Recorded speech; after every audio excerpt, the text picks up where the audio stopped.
பௌஷ்ய மாதம் என்றழைக்கப்படும் தை மாத மாஹாத்மியத்தின் 27ஆம் அத்தியாயமான 27ஆம் நாள் கதை இனிதே துவங்குகிறது. பகவான் நாராயணர் நாரத முனிவரிடம் கூறினார், நாரதரே, இவ்வாறு மன்னன் திருததன்வாவுடன் போதனைகளை பகிர்ந்து கொண்ட பின்னர் முனிவர் வால்மீகி அவரிடம், அரசரே திருததன்வா, நீங்கள் ஆசீர்வதிக்கப்படட்டும். நான் இப்போது பாவத்தை அளிக்கும் நதியை நோக்கி செல்கிறேன் என்று கூறினார். அரசர் தனது மனைவியுடன் இணைந்து அவரை வணங்கத் தொடங்கினார். முனிவர் மன்னரின் வழிபாட்டை ஏற்றுக்கொண்டு அவரை ஆசீர்வதித்தார். சுழற்சி முடிந்ததும் முனிவர் வால்மீகி புறப்பட்டார். அரசரை எல்லைக்கு அழைத்து சென்ற பின்னர் அவர் இல்லம் திரும்பினார். அவர் தனது ராணி குணசுந்தரியிடம், அழகான பெண்மணியே, காந்தர்வ நகரம் போல காமமும் வெறுப்பும் நிறைந்த இந்த நிலையற்ற உலகில் மனிதர்கள் என்ன மகிழ்ச்சியை காண முடியும்? துருவ சுவாமியே, நான் என் உடலை விட்டு காட்டிற்கு சென்று துருவத்தை அடைந்து பகவான் ஸ்ரீ புருஷோத்தமரின் போதனைகளை கேட்கிறேன். தன் கணவரின் இத்தகைய வார்த்தைகளை கேட்ட கணவரின் மனைவி மிகுந்த கனிவுடன், நாயகரே, நானும் உங்களுடன் வருவேன். ஏனென்றால் பெண்களுக்கு கணவனே கடவுள் என்றாள். இதை கேட்டு ஏற்றுக்கொண்ட இளவரசன் அரசரை அபிஷேகம் செய்துவிட்டு உடனடியாக தனது மனைவியுடன் முனிவர்கள் சேவை செய்யும் காட்டிற்கு புறப்பட்டான். இவ்வாறு அவர் உண்ணா நோன்பு சடங்கில் தன்னை நிலைநிறுத்தி கொண்டான்.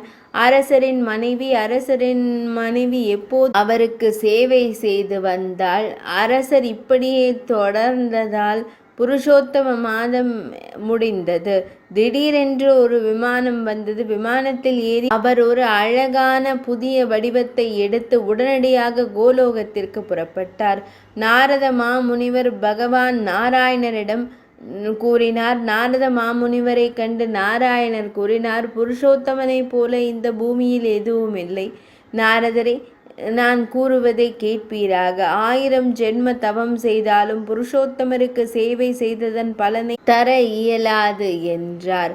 ஒரு குரங்கின் 3 இரவு நீராடல் பல நூற்றுக்கணக்கான ஜென்மங்களின் பாவங்களை அளித்தது போல புருஷோத்தம மாதத்தில் துஷ்ட குரங்கின் அறியாமை நீராடல் அவரது கடந்த கால பாவங்களை அழித்துவிட்டது. அந்த குரங்கு 3 இரவுகள் எங்கே நீராடியது?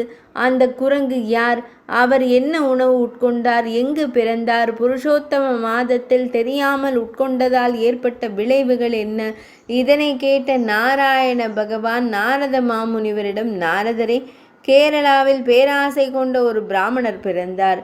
இதனால் அவர் கத்ரா என்று அழைக்கப்பட்டார், அதாவது கஞ்சன். அவரது தந்தை அவருக்கு சித்ர சர்மா என்று பெயரிட்டிருந்தார். ஆனாலும் அவர் எந்த மத கடமைகளையும் செய்யவில்லை. அவர் காட்டில் சுற்றி திரிந்த ஒரு தோட்டக்காரரின் நண்பர் ஆவார். அந்த பிராமணர் சுதேவன் தனது நண்பரிடம் சென்று அழுது மீண்டும் மீண்டும் தனது துக்கத்தை வெளிப்படுத்துவார். நகரத்தில் வசிக்கும் மக்கள் எப்போதும் அவர் இகழ்ந்ததாக அவர் கூறுவார். இது இந்த நகரத்தில் வாழ்வதை மிகவும் கடினமாக்கியுள்ளது என்று அவர் கூறுவார். தோட்டக்காரர் அவரை ஒரு சூன்யக்காரி என்று அடையாளம் கண்டு அவர் மீது இரக்கம் கொண்டு, கத்தரே, இப்போது நீ தோட்டத்திலே இருப்பாய். தோட்டக்காரரின் வார்த்தைகளை கேட்ட கத்ரே மகிழ்ச்சியுடன் அங்கு வாழத் தொடங்கினார். அவர் எப்போதும் அவருக்கு அருகில் இருந்து அவரது கட்டளைகளுக்கு கீழ்ப்படிவார். இது தோட்டக்காரருக்கு அவர் மீது வலுவான நம்பிக்கையை ஏற்படுத்தியது. அவரை தனக்கு சமமாக கருதி தோட்டக்காரர் அவரை தனது கணவராக ஆக்கினார். அவர் எல்லா வகையிலும் தோட்டத்தை விட்டு வெளியேறி அரச அரண்மனையில் பணிபுரியத் தொடங்கினார். இதற்கிடையில் உடலில் மிகவும் பலவீனமாக இருந்த கத்ரே பறித்த பிறகு மீதமுள்ள மலர்களை மகிழ்ச்சியுடன் மற்றும் பயமின்றி உட்கொள்ளத் தொடங்கினார். தோட்டத்தில் விளைந்த பழங்களை அவர் பயமின்றி உட்கொள்வார். தோட்டக்காரர் கேட்டபோது அவர் பொய் கூறி ஏதாவது சாக்கு போக்கு கூறுவார். இவ்வாறு முதுமையால் சோர்வடைந்த தனது உடலுடன் முட்டாள் கத்ரே 87 வயதை எட்டினார். பின்னர் மந்தமான புத்திசாலி கத்ரே இறந்தார். அவரது தகனத்திற்கு ஒரு கலசம் கூட அவரால் கண்டுபிடிக்க முடியவில்லை. பாவங்கள் அவற்றின் விளைவுகளை அனுபவிக்காமல் அழிக்கப்படுவதில்லை என்று வேதங்களில் தேர்ச்சி பெற்றவர்கள் கூறுவார்கள்.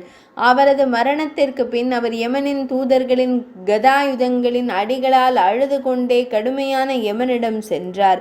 புலம்பிக் கொண்டே யமனின் தூதர்கள் பிராமணரை யமனிடம் அழைத்து சென்றனர். பிராமணரை கண்டு அவரது நல்ல மற்றும் கெட்ட செயல்களை கணித்த சித்திரகுப்தர் தனது எஜமானரான தர்மராஜரிடம், இந்த கைதாரிய பிராமணர் ஒரு துரதிருஷ்டசாலி. இந்த முட்டாள் பேராசை கொண்ட செல்வந்தருக்கு எந்த நன்மையும் இல்லை. அவர் தோட்டத்தில் வசித்து பாவச் செயல்களை செய்கிறார். அவர் தோட்டக்காரரின் கணவருடன் விஸ்வஸ்காட் செய்துள்ளார் என்று கூறினார். ஸ்ரீ நாரத மாமுனிவர் பகவான் நாரத மாமுனிவரிடம் சித்திரகுப்தரின் இந்த கதையை கேட்ட தர்மராஜர் மிகவும் கோபமடைந்து இந்த வார்த்தைகளை கூறினார். அவர் 1000 ஆண்டுகள் குரங்கு வடிவில் இருக்க வேண்டும் என்றும் பின்னர் தனது விஸ்வஸ்காட் பலன்களை பெறுவார் என்று நான் அவரிடம் கூறினேன் என்று நாராயணர் நாரத மாமுனிவரிடம் கூறினார். இப்பௌஷ்ய மாத மாஹாத்மியம் என்று அழைக்கப்படும் தை மாத மாஹாத்மியத்தின் 27ஆம் அத்தியாயமான 27ஆம் நாள் கதை இனிதே நிறைவடைந்தது.